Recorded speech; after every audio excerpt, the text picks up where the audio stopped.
कांग्रेस के राज में तो ठीक है पेपर लीक हुए थे, लेकिन बीजेपी के राज में तो अंदर से पेपरों को ओएमआरओ को भरा जा रहा है। सरकार कोई सी भी हो, मैं तो ये कहना चाहूँगा कि बच्चों के भविष्य के साथ खिलवाड़ नहीं होना चाहिए। कल ये आज तक नरेंद्र मोदी जी ने पेपर पेपर के ऊपर बात तो करते हैं, पेपर पेपर के ऊपर बात तो करते हैं, लेकिन पेपर लीक के ऊपर कभी आज तक बात नहीं की। मेरा ये मानना है कि कहीं ना कहीं इस चीज को बहुत जल्द यूटिलाइज किया जाना चाहिए। और धर्मेंद्र प्रधान हुए, मोदी हुए, बीजेपी के जितने भी बड़े पॉलिटिकल एजेंट है, इनसे मैं यही कहना चाहूंगा कि ये पेपर चोरी बहुत जल्द रोकी जाए। ऐसा आपने देखा है काफी सारे स्टूडेंट्स ने सुसाइड किया है, ये कहीं ना कहीं पॉलिटिकल एजेंटों का इन्वॉल्वमेंट है इसी वजह से, क्योंकि जो चले गए उनके माँ बाप को सिर्फ दो।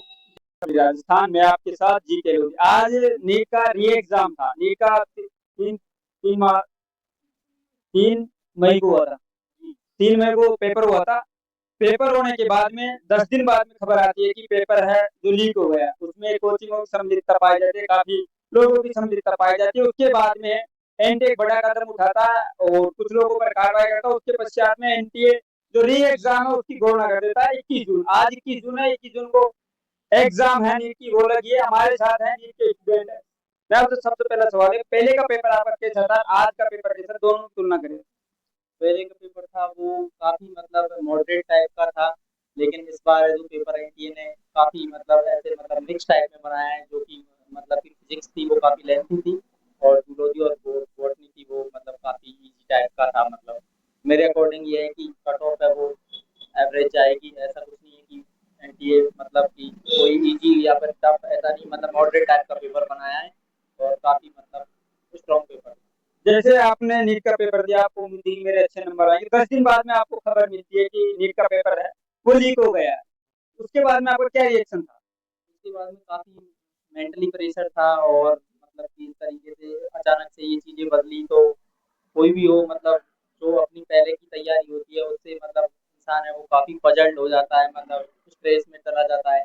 जो पहले की तैयारी का कॉन्फिडेंस होता है वो कहीं ना कहीं डाउन हो जाता है। मैं तो यही कहना चाहूंगा गवर्नमेंट से कि इस तरीके के पेपर लीक रुकने चाहिए, कभी नहीं होने चाहिए, क्योंकि ये स्टूडेंट के भविष्य के साथ खिलवाड़ है।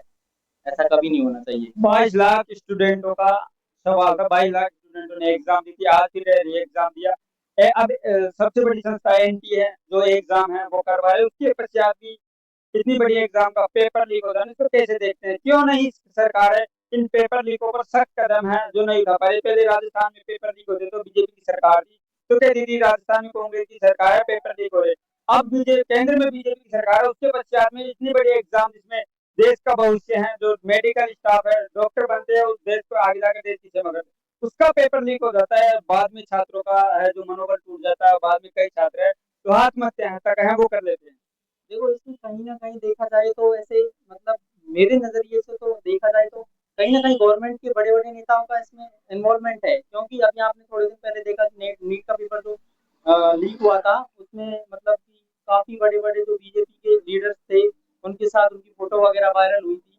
तो कहीं ना कहीं मेरा ये मानना है कि जितने भी बड़े पॉलिटिकल एजेंट है, नेता है, कहीं ना कहीं इनका इन्वॉल्वमेंट बहुत ज्यादा इस तरीके से इन पेपर लीक में शामिल है। कहीं ना कहीं मेरा ये मानना है कि जितने भी बीजेपी के लीडर्स हैं उनका भी कहीं ना कहीं इन्वॉल्वमेंट है। मैं तो ये कहूंगा एजुकेशन मिनिस्टर धर्मेंद्र प्रधान को उसी टाइम इंस्टेंट इस्तीफा दे देना चाहिए था। इवन मोदी जी को भी इसके ऊपर बहुत ज्यादा रिसर्च करके और इसका एनालिसिस करके इसको प्रॉब्लम्स को सॉल्व आउट करना चाहिए। इन फ्यूचर कभी भी बच्चों के भविष्य के साथ ऐसा खिलवाड़ नहीं होना चाहिए, मेरा ये मानना है। लगातार पेपर लीक होना कहीं ना कहीं छात्रों का मनोबल है जो तोड़ रहा है। कहीं ना कहीं आपने 1 महीने का कैसा समय है जो निकाला और किस प्रकार से नीट की दोबारा आपने है जो तैयारी की। जो 1 महीने का टाइम था वो काफी क्रूशियल फेज था, क्योंकि इस मंथ के अंदर बच्चों को काफी ज्यादा स्ट्रेस, एंजाइटी, इन सब चीजों से गुजरना पड़ा। सबसे बड़ी चीज ये होती है कि इंसान का जो पहला कॉन्फिडेंस होता है उससे कहीं ना कहीं बच्चे होते हैं वो डिमोटिवेट हो जाते हैं, क्योंकि आप जहाँ रहते हो वहाँ सारी चीजें आपके मतलब अगेंस्ट में चली जाती है। क्योंकि कोई भी हो, जैसे कि पीजी वाले थे, कोचिंग वाले थे, उन्होंने अपनी चीज को दुगना कर दिया, क्योंकि सबको कमाई से मतलब रहता है, स्टूडेंट के हितों से किसी को मतलब नहीं रहता। क्योंकि अगर हितों से मतलब होता तो गवर्नमेंट ये शायद पेपर लीक कभी होने ही नहीं देती। मेरा ये मानना है कहीं ना कहीं कि बीजेपी इतनी भ्रष्ट हो चुकी है कि उनको मतलब पेपर लीक के ऊपर कोई कोई आज तक नरेंद्र मोदी जी ने पेपर पेपर के ऊपर बात तो करते हैं, पेपर पेपर के ऊपर बात तो करते हैं, लेकिन पेपर लीक के ऊपर कभी आज तक बात नहीं की। मेरा ये मानना है कि कहीं ना कहीं इस चीज को बहुत जल्द यूटिलाइज किया जाना चाहिए। और धर्मेंद्र प्रधान हुए, मोदी हुए, बीजेपी के जितने भी बड़े पॉलिटिकल एजेंट है, इनसे मैं यही कहना चाहूंगा कि ये पेपर चोरी बहुत जल्द रोकी जाए। अगर आपने देखा है काफी सारे स्टूडेंट्स ने सुसाइड किया है, ये कहीं ना कहीं पॉलिटिकल एजेंटों का इन्वॉल्वमेंट है इसी वजह से, क्योंकि जो चले गए उनके माँ बाप को सिर्फ दो जिंदगी भर तो वो कभी नहीं भूल पाएंगे। उनके लिए, बीजेपी वालों के लिए, पॉलिटिकल एजेंट जितने भी नेता है, तमाम नेताओं के लिए ये सिर्फ एक मामूली मौत का आंकड़ा है। लेकिन किसी का घर परिवार, किसी की लाइफ, वो सारी चीजें उजड़ गई। तो मेरा यही मानना है कि ऐसी चीजें लाइफ में कभी रिपीट नहीं होनी चाहिए। पेपर लीक जैसे मुद्दों पे गवर्नमेंट को बहुत सख्त से सख्त ध्यान देना चाहिए। जिस प्रकार से कोचिंगों का नाम है वो सम्मिलित होने पर बताया जाएगा कि कोचिंग के लिए पेपर जो आप पहुंचे हैं लोगों तक, क्या कहेंगे उस पर? तो यही कहना चाहूंगा कि कहीं ना किसी तरीके से जितने बड़े पेपर लीक माफिया हैं, ये इनका डायरेक्ट कांटेक्ट रहता है। जितने भी बड़े पॉलिटिकल एजेंट रहते हैं, ये डायरेक्टली मतलब करोड़ों में डील करके, जैसा हमने देखा पिछली बार, ये कहीं ना कहीं कोचिंग की जितने भी मतलब सारी कोचिंग्स की नहीं कहूंगा, कुछ कोचिंग्स ऐसी भी है जिनमें की मतलब डायरेक्ट जिनके पॉलिटिकल एजेंट है, मतलब बीजेपी के बड़े लीडर हैं, उनके कॉन्टेक्ट है, वो कहीं ना कहीं अंदरूनी तरीके से उन पेपरों को वहां तक पहुंचा देते हैं, जो करोड़ों में डील करके स्टूडेंट के भविष्य के साथ खिलवाड़ करते हैं। इस तरीके से ये काफी सारी घटनाएं आपने पिछली बार जो पेपर लीक हुआ था उसमें भी देखा होगा कि कहीं ना कहीं वो आपने सुना था कि सीकर के अंदर, कोचिंग्स के अंदर पेपर पहुंच गया था, जैसे भी टेलीग्राम के थ्रू। तो ये मेरा ये मानना है कि बीजेपी के जितने भी लीडर्स हैं, मैक्सिमम इन लोगों का हाथ है पेपर लीक में। अगर ये चाहे, गवर्नमेंट चाहे तो क्या पेपर लीक नहीं रुक सकता? रुक सकता है, लेकिन गवर्नमेंट खुद चाहती है पेपर लीक करवाना, क्योंकि गवर्नमेंट को सिर्फ और सिर्फ पैसों से, भ्रष्टाचार से मतलब है।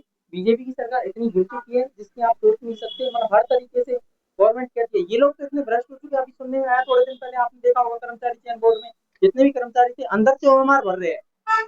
कांग्रेस के राज में तो ठीक है पेपर लीक हुए थे, लेकिन बीजेपी के राज में तो अंदर से पेपरों को, ओएमआरओ को भरा जा रहा है। सरकार कोई सी भी हो, मैं तो ये कहना चाहूँगा कि बच्चों के भविष्य के साथ खिलवाड़ नहीं होना चाहिए। कल के जो एक एडमिट कार्ड था उसमें आबू धाबी का है जो सेंटर है उस पर ये कहना चाहूँगा कि जो एनटीए आप देख सकते हो, मतलब एनटीए की लापरवाही अब सोच के देखिए। मतलब जिस बच्चे को, बेचारे को ये तक नहीं पता कि आबू धाबी किधर क्या पड़ता है, उसको अपना पासपोर्ट का कुछ आइडिया नहीं, क्योंकि वो गरीब किसान परिवार से बिलोंग करता है वो बच्चा। या फिर मैं हूँ, मैं भी उसकी जगह होता तो ऐसे सडनली मैं कैसे जा पाता विदेश? कोई ये चीज़, और ये आप देख सकते हैं मतलब एनटीए की अभी भी इतनी लापरवाही है।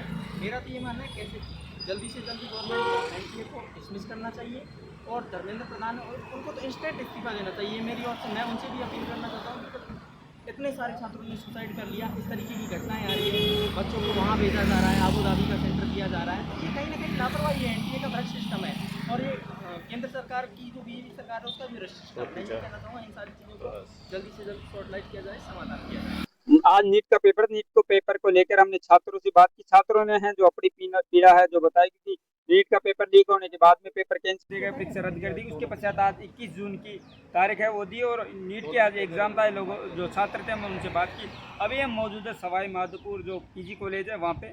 आप देख रहे खबर राजस्थान में, आपके साथ जी कलोदिया। अगर हमारी खबर आपको पसंद आती है चैनल को लाइक शेयर फॉलो अवश्य करें।